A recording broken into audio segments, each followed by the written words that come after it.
일본군 성노예 그리고 위안부 피해자들 그 삶과 고백을 담은 영화, 다큐, 소설 참 계속 끊이지 않고 나오고 있습니다. 그런데요, 국내 최초로 바로 이 위안부 피해 사실을 담은 게임이 곧 출시될 예정이라고 하네요. 고 김복동 할머니가 생전에 남겼던 말씀, 내가 과거로 돌아갈 수 있다면 친구들을 구하고 싶어. 이 한마디를 바탕으로 해서 만들게 된 게임이라고 하는데요.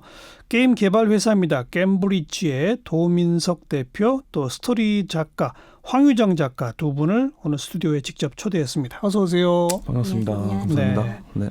겜브리지 게임에다 브릿지를 합한 거예요? 네, 맞습니다. 브릿지는 다리잖아요. 다리를 저희가 약자를 철자를 조금 변경을 했고요. 무슨 뜻이에요, 이게? 그래서 게임으로 세상을 이어보자 이런 뜻으로 저희가 겜브리지라는 단어를 만들었습니다. 게임으로 세상을 잇는다. 네. 그럼 우리 위안부 할머님들 소재로 한 게임 만들기 전에 이런 사회성 있는 게임이 또 있었습니까? 네. 저희가 네팔 대지진 생존자분들의 이야기를 알리기 위해서 모바일 게임을 만든 적이 있었습니다. 네. 네팔 지진 이후의 이야기? 네. 그건 지금 게임이 출시돼 있어요? 네. 17년 4월에 모바일 스토어에 출시를 했고요. 네. 네. 글로벌 1만 다운로드는 달성을 했습니다. 도민석 대표는 원래 뭐 하시던 분이세요?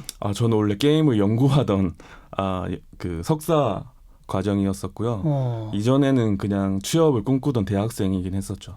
게임 회사에 취업한 적 있고요? 아니요. 게임 회사를 만들려고 MBA로 갔습니다. 네. 창업을 준비하려고? 네. 그런데 창업 아이템이 이렇게 사회와 연결되는 게임으로 잡으신 거네요. 네, 맞습니다. 외국에도 이런 게 있나요?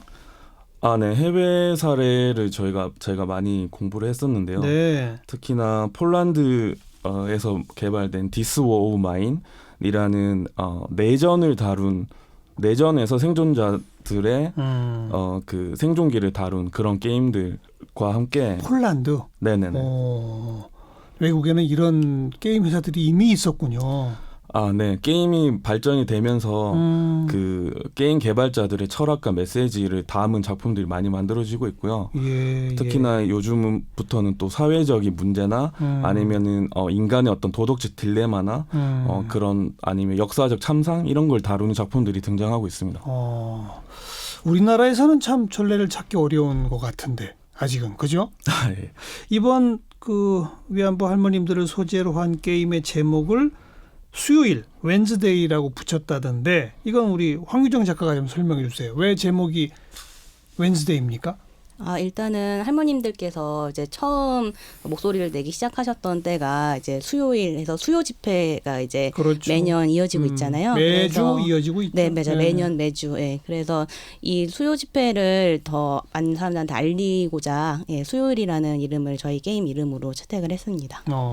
그리고 시작하게 된 계기가 김복동 할머니의 그 말씀 때문인 거 맞아요? 네, 맞습니다. 저희가 인터뷰와 정의기억연대 윤명 이사장님과 인터뷰나 다른 증언집들을 참고하는 과정에서 과거에 그 수용소에 같이 있었던 친구들을 같이 구하지 못하고 나만 살아 돌아왔다 이런 한어린 말씀을 남기신 것들을 보고 저희가 게임에서나마 좀 그런 한을 좀 풀어드릴 수 있지 않을까라는 생각에 그런 그 말씀 모티브로 작업을 하게 됐습니다. 말씀하신 그 수용소가 어디에 있는 어떤 수용소죠? 저희 게임에서는 일단 인도네시아 암바라와에 있었던 수용소를 모티프로 하고 있고요. 실제로 김복동 할머님께서는 과거에 그 자카르타 지역이나 이쪽 동남아시아 지역에 실제로 수용돼 계시기도 하셨습니다. 근데 할머님이 내가 그때로 돌아갈 수 있다면 동료들을 구해왔을 텐데 이런 말씀을 하셨다. 네. 실제로 그런 거 수용소에 같이 있던 분들 가운데 못 돌아오신 분들이 상당수 있나 보군요. 네, 예를 들어서 이제 김복동 할머님 같은 경우는 사실 세계 여러 지역을 어떻게 보면은 이렇게 끌려다니셨던 아픈 기억이 맞아요. 있는 분이신데 김복동 할머님 말고 다른 할머님들 같은 경우도 그 당시에 함께 지냈던 동료들과 연락이 되거나 생사를 아는 분들이 사실 거의 없으세요. 그래서 이렇게 동료들을 그리워하고 또 어떤 할머니 같은 경우는 이렇게 문신처럼 이렇게 세 명이서 점을 하나씩 자기 팔에 새겨서 우리 서로 잊지 말자. 그렇게 말씀하셨던 사례도 있고 해서 동료들을 그리워하시는 분들이 되게 많으시더라고요. 우리 황유정 작가는 요즘 젊은 세대들의 문신 문화가 네네. 뭐 예쁜 나비 뭐 이런 문신들로 돼 있잖아요. 아, 네네. 근데 그 할머님들 세대에 그렇게 친한 친구끼리 네. 그냥 점 하나 찍는 문신이 있었던 거 모르죠? 아, 그럼요. 저도 이번에 이 게임을 이제 만들기 위해서 할머님들의 증언을 이제 반복해서 읽으면서 이제 느꼈던 거고. 그렇죠. 예, 그 당시 할머니는 사실 그거 문신이라고도 생각하지 않으셨을 것 같아요. 그렇죠, 예. 그렇죠. 문신이란 용어도 안 썼을 거예요. 네, 맞아요. 그냥 예. 우리 친한 친구들 정표로 네. 이거 점 하나씩 같이 찍자 이렇게 한 거죠. 예, 맞아요. 그때는 종이나 펜이 없으니까 어떻게든 기억을 남기고자 하셨던 것 같아요. 네. 그래서 뭐 기본적인 그 골격이 어떻게 돼요? 이 게임에 누가 어떻게 하는 거예요? 서로 협업을 해서 하는 거예요? 아니면 개인이 하는 거예요? 어떻게 하는 거예요? 기본. 네. 웬즈데일은 일단 혼자 하는 게임으로 설계되어 있고요. 1인 게임이고. 네, 컴퓨터로 다운로드를 받으셔서 플레이를 하실 수 있습니다. 그 주요 줄거리 자체는 이제 92년도 서울 상황과 1945년 인도네시아 수용소에 있었던 상황을 5번 정도 그 시간 이동을 하는 설정이고요. 그래서 과거에서 친구들을 구하기 위해서 필요했던 단서들 그리고 그 과정에서 일본군들이 숨기려고 했던 전쟁 범죄에 대한 단서들, 네, 증거들을 네. 직접 수집하게 되는 그런 게임 액션으로 설계되어 있습니다. 92년은 바로 김복동 할머니의 첫 증언이 나왔던 그때인가요? 김학순 할머님의 아 맞아. 예. 첫 증언은 김학순 할머니죠. 네네. 네, 91년도 8월 14일이 김학순 할머니의 첫 증언이었고 그 이후 92년 1월부터 수요 집회가 처음 열리게 된 것으로 저희도 그래서 92년. 네, 알고 있습니다. 네, 그래서 92년으로 설정을 했고요. 네. 네. 황유정 스토리 작가가 그렇게 92와 45를 5번 왔다 갔다 하는 그걸 구성하신 거예요? 아, 네. 왜 그런 구성을 잡았어요? 조금 더 구체적으로 설명해 주면요. 아, 일단은 현재 일본에서 이제 이 문제를 인정하지 않고 이렇게 공식적으로 인정하지 않는 이유가 증거물이 없다라는 거잖아요. 근데 사실 저희가 이 증언자님들의 그 증언이나 아니면 연구자님들의 그 연구 논문 같은 걸 보면 이제 증거를 은폐했기 때문에 당연히 증거가 없을 수밖에 없다라는 결론에 이르게 되거든요. 그렇죠. 네, 근데 그 당시에 끌려가신 피해자님들은 사실 뭐 영어나 일본어를 아주 잘하셨던 것도 아니고 그런 증거물을 이렇게 가지고 나올 수가 없는 상황이었기 때문에 그 상황을 바꿔보자. 네, 미래에서 이런 문제의식과 그리고 외국어 능력을 갖고 돌아가서 그 증거들 가지고 만약에 현재로 돌아올 수 있다면 예, 지금의 이런 아픈 상황들을 좀 바꿀 수 있지 않을까? 이렇게 생각해서 기획하게 됐습니다. 그래서 왜 이 게임 보면 한 단계 한 단계 이렇게 극복해 나가는 거잖아요. 네. 그 한 단계 한 단계마다 증거물을 하나씩 더 확보하는 거군요. 네, 맞습니다. 그죠? 네네. 근데 뭐 그 용어를 뭐라 그러나 게임에서는 1단계 넘어가는 걸 뭘 깬다고 그러고 표현하지 않아요, 원래? 네, 보통은 스테이지나 뭐 미션이라고 표현을 그죠? 하는데요. 그죠? 저희는 이제 챕터라는 챕터 단어로 구분을 했고 예. 어떻게 보면 연극의 막처럼 이제 5가지 챕터, 네, 5막이 있고 저희가 한 막씩 넘어갈 때마다 예. 사실은 처음에 과거로 돌아가게 되면 1945년 1월 7일로 돌아가고 2막에서는 1월 6일로 돌아가고 그래서 최종적으로는 1월 3일까지 이렇게 돌아가는 구조로 짰습니다. 왜냐하면 하루씩 더 거슬러 가네요. 네. 현재의 시점은 92년도 1월 8일인가요? 네. 1월 7일. 예, 1월 7일 시점은 동일한데 과거 시점은 하루씩 더 늘어나게 하는 이유가 네. 뒤로 갈수록 그 유저들이 더 많은 이야기들을 직접 볼 수 있게 하려고 예. 뒤로 갈수록 더 그 이정 시간으로 돌리는 예. 설정을 했고요. 예. 그러면서 이제 일본군들이 최초에 그러면 1월 3일에 도대체 어떤 그 모의를 했길래 그 1월 7일 날 내 동료들이 다 이렇게 없고 나만 생존할 수 있게 되었는가에 네. 대한 미스테리를 풀어가는 과정을 나타내려고 그렇게 설정했습니다. 네. 어려워요, 이거? 한 스테이지 한 챕터 넘어가기가? 아니요, 그렇게 어렵게 설계하진 않았습니다. 너무 쉬우면 또 안 되는데. 그렇죠. 맞습니다. 그래서 밸런스를 잡는 것이 포인트죠. 그죠? 예. 네. 예. 그 주된 구독 예상되는 층이요. 몇 살 정도예요? 지금 저희 게임에 관심을 가지시는 분들 그리고 저희가 예상하기에 저희 타겟층은 10대 후반부터 20대 중반까지 여성분들이 조금 더 관심 많이 가져주시고 계시고요. 바로 그 네. 소녀 네. 그 할머님들이 어릴 적 끌려간 그 나이 또래. 네네. 근데 저희가 유저 평가를 한번 진행해 봤을 때 50대 이상의 남성분들도 사실 상당히 관심을 가지고 굉장히 호응해 주시더라고요. 네. 그래서 폭넓게 다가갈 수 있지 않을까 기대를 하고 있습니다. 그러니까 그 50대 이상 남성도 네. 그 조금만 좀 노력하면 다음 챕터로 갈 수 있을 정도의 네. 난이도예요. 네, 그렇게 만들고 있습니다.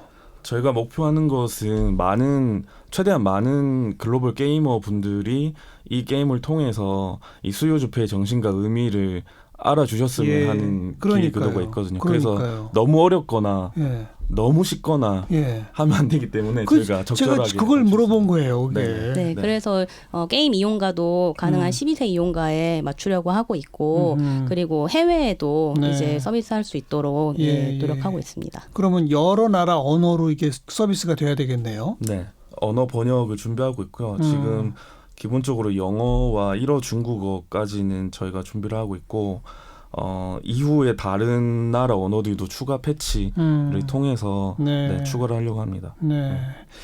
이 게임을 한 단계 한 챕터 따라가다 보면 저절로 그분들의 고초, 일본의 어떤 간악함 이런 거에서 공부가 되는 것도 들어있어요? 아니면 그냥 옛날 증거 자료 모으느라고 그냥 미션 해결하는데 정신없는 거예요? 어떤 겁니까? 공부를 물론 할 수 있게끔 이제 설계를 하고 있고요. 이제 주인공이 이제 취득하는 문서들 같은 경우는 내용이 이제 다 표시가 돼요. 네, 그래서 이거 예를 들어서 뭐 조금 이제 말씀드리자면 임시간호부 채용 공문 이제 이런 문서가 있는데 임시간호부? 네. 근데 이게 뭐냐면 이제 전쟁 말기에 위안부 피해자 할머님들을 임시간호부로 은폐한 거예요. 둔갑시켜 놓은 둔갑을 거군요. 시킨 거죠. 네, 실제로 이런 명령이 있었던 것이 증거로 남아 있어요. 그래서 이런 부분들을 이제 게임 이용자분들께서 아실 수 있도록 그런 부분들 하나하나 문서화해서 내용들을 다 이제 적고 있습니다. 사실상은 위안부인데 그런데 임시 간호부 모집하는 것처럼 서류를 꾸며서 했다. 네, 그래서 김복동 할머님 같은 경우도 이제 자신에 대해서 이렇게 알려진 걸 알게 되신 게 임시 간호부 사진에 자기 사진이 있었던 거예요. 그래서 아니 나는 간호부로 갔던 게 아닌데 이게 무슨 말이냐 해서 그때 이제 아시고 나도 이제 이 문제에 대해서 얘기를 해야겠다. 내가 진짜 무슨 피해를 당했는지 이렇게 알게 되셨다고 하더라고요. 그런데 그 임시 간호부에 자기 얼굴 사진이 붙어 있는 거를 보긴 보셨군요. 네, 다른 분이 보시고 이거 너 아니니? 해가지고 가서 봤더니 진짜로 자기셨다고 증언집에 그렇게 나와 있더라고요. 그런데 나중에 거기서 이제 도망쳐 나오거나 그 수용소가 해체되고 그랬을 때 그 서류를 못 갖고 나오신 거네. 그렇죠. 예. 그게 안타까우셔서. 그렇죠. 네네. 그 한을 여러분이 풀어드리는 거군요. 네, 그러기 위해서 노력을 하고 있죠. 네. 그 굉장히 그 김복동 할머니의 그동안의 증언이나 관련 책이나 자료들을 많이 연구를 했나 봐요. 두 분 다.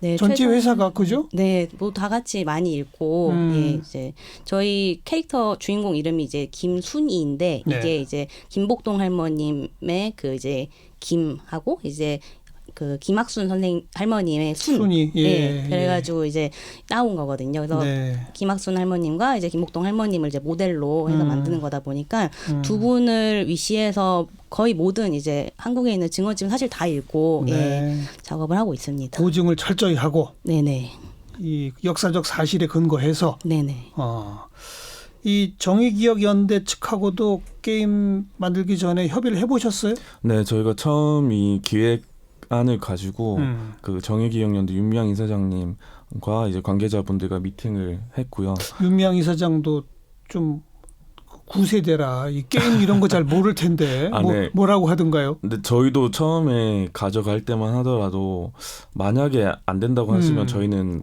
만들지 말자 이렇게 생각을 했었거든요. 근데 되게 흔쾌히 시도에 대해서 응원해 주셔서 저희가 많은 힘을 얻었습니다. 오히려 그 이유가 이사장님 말씀으로는 어쨌든 이 문제를 많은 분들에게 알리고 특히나 이제 그 미래 세대들이 많이 알아야지만 빠른 어떤 해결이 될 수 있는 도움이 되는데 지금까지의 어떤 문제 전달 방식은 좀 기성세대의 위주로 하지 않았나. 그래서 조금 더 청년들에게 쉽고 좀 더 많이 알릴 수 있는 방식으로 알겠어요. 예, 유튜브나 이런 콘텐츠도 생각하셨다고 하셔서 네, 게임이 굉장히 도움이 될 거라고 기대해 주셨습니다. 실제로 게임을 통한 교육적 효과 이런 게 뭐 입증된 바들이 있나요? 네, 그런 분야를 기능성 게임 이렇게 부르기도 하고요. 영어로는 시리어스 게임 뭐 이렇게 부르고 있는데요. 네. 학문적으로도 발달이 되고 있고 예. 많은 연구자들이 학습 효과뿐만 아니라 심리 치료나 특히 미군에서는 그런 PTSD 같은 외상 후 스트레스 장애 같은 그 치료 요법으로도 요즘 게임이나 VR 컨텐츠들 많이 활용하고 있습니다. 그래요? 네. 저는 그 좀 어린 아이들 학습에 게임 방식을 도입하는 이런 거는 좀 보편화되어 있다는 얘기를 들었는데 이처럼 역사적 사실에 근거한 또 정말 사회 문제인 이런 걸 다루는 게임 좀 생소해서 그런데 보니까 이미 유럽이나 이런 데서는 시도됐고 많은 사랑도 받고 있다 이거군요. 네. 유럽뿐만 아니라 그 인도에서는 인도의 여아 인신매매 문제가 굉장히 심각하죠. 하나의 사회 문제입니다. 그런데 그것을 10년 넘게 그 문제를 막기 위해서 알리기 위해서 노력하신 활동가도 있으셨는데 도저히 다른 방법을 동원해도 안 되다가 2016년에 인도 게임 개발사와 함께 그런 문제를 가지고 그 인신매매 단들이 어떤 수법을 쓰는지를 접목한 게임 알리기 위한 게임을 만들었고 그게 2016년 인도에서는 300만 다운로드 이상 되면서 국민적 관심을 불러일으켰고 사회 움직임으로까지 확산된 사례도 있습니다. 이야, 그렇군요. 우리가 늦었군요. 어찌 보면. 네, 관심이 더 필요합니다. 그런데 이런 게임 하나 만드는데 돈이 상당히 들잖아요. 네. 게임 비용이 많이 들어가긴 합니다. 수억 이상 들지 않나요? 네. 저희가 현재까지 투입된 금액도 2억 이상이고요. 저희가 완성까지 기대하는 비용도 4억에서 5억 사이라고 지금 보고 있습니다. 그 돈 어디서 나서 지금 하고 계세요? 네. 저희가 투입된 기존 2억은 그중에 1억 2천만 원은 작년에 한국콘텐츠진흥원에서 지원하는 기능성 게임 개발 사업이라는 것이 있었습니다. 다행히 작년에 3.1운동 임시정부 수립 100주년 기념 사업의 일환으로 정부에서 역사와 관련된 주제의 기능성 게임을 개발하는 사업이 있었고 좋네요. 거기서 저희가 1억 2천만 원 지원받았고 나머지 저희 자부담을 투입해서 2억 이상 투입이 됐고요. 현재도 지금 나머지 2억 정도를 더 마련하기 위해서 투자 유치와 그다음에 크라우드 펀딩을 지금 열고 있습니다. 크라우드 펀딩? 네. 그럼 우리 청취자분들 누구나도 참여할 수 있겠네요. 네. 크라우드 펀딩 사이트에서 저희 게임 내용을 보실 수도 있고 갬브리지나 웬스데이 이렇게 검색해 들어가면 나오겠죠? 네. 그렇게 검색하시면 나오고요. 네. 저희가 지금 현재 저희가 목표한 금액은 3천만 원이었는데 그것은 오픈 6일 만에 달성을 했고 현재 1,420분 이상 후원자분들이 와주셔서 저희가 많은 힘을 받고 있습니다. 이걸로 돈 벌려고 하시는 거 아니잖아요. 저희는 지속 가능하게 이런 사회 문제를 다루는 게임을 잘 만들고 많이 만들기 위한 소셜 벤처고요. 매출에서 개발비를 제외한 수익의 50%를 정의기억연대에서 활동하는 그런 예방 사업과 그리고 이번에 새로 여시는 김복동 센터 건립에 보탬이 되도록 하는 게 저희 목표입니다. 네. 언제쯤 그러면 완제품을 우리가 볼 수 있을까요? 완제품 출시 예정일은 올해 8월 14일로 예정하고 있습니다. 8월 14일은 세계 일본군 위안부 피해자 기림일이기도 하고요. 맞아요. 그날에 맞춰서 저희가 출시를 해서 성과를 내려고 합니다. 많은 분들이 크라우드 펀딩 같은 데 관심 갖고 참여해 주셔야 그 8월 14일 날짜를 맞출 수 있겠죠. 더 완성도 높은 제품으로. 그죠? 네, 맞습니다. 이건 말고도 계속 좀 사회적 이슈가 되는 게임들 개발 또 보급 좀 앞장서 주실 부탁을 드리겠습니다. 갬브리지의 도민석 대표 또 스토리 작가 황유정 작가 두 분 고맙습니다. 감사합니다.